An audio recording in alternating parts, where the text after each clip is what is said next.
just want to testify to the faithfulness of the Lord in a person's life. Sometimes people have false ideas about what missionaries are like or what they've gone through. And my story is that I went forward in a little country church when I was about 10 years old, and I felt like that I was being called to do some kind of full-time work for God.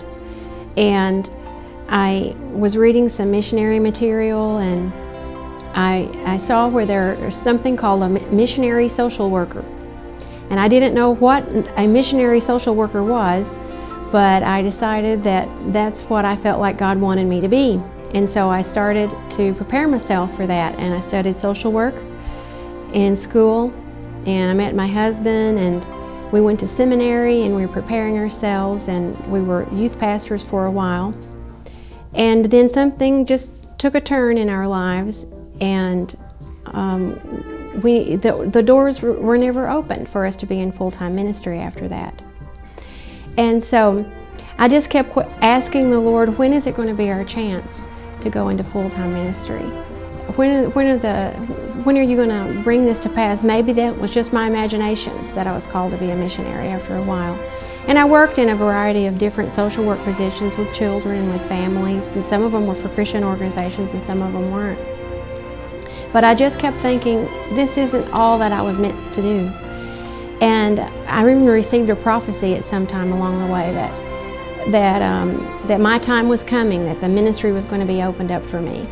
And still we waited until Dan came to work at Church of God World Missions, and he went on a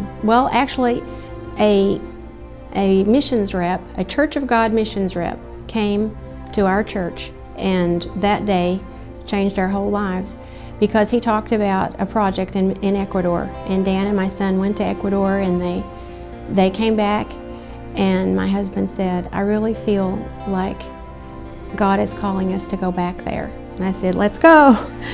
But even after that, it took 2 or 3 years before we were able to go as a family and just be there in Ecuador. And I was sitting in a hotel in Quito the night before we were supposed to come back home from the short-term missions trip that we were on.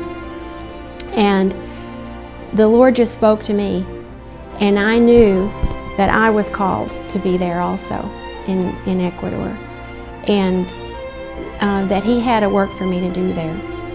And so the story is, after 30 years, the door was opened, and finally in the year of 2003, I became a full-time missionary. God is faithful, and if He has put a calling on your life, does it make any difference how long it may be before He brings it to pass? He's going to bring it to pass.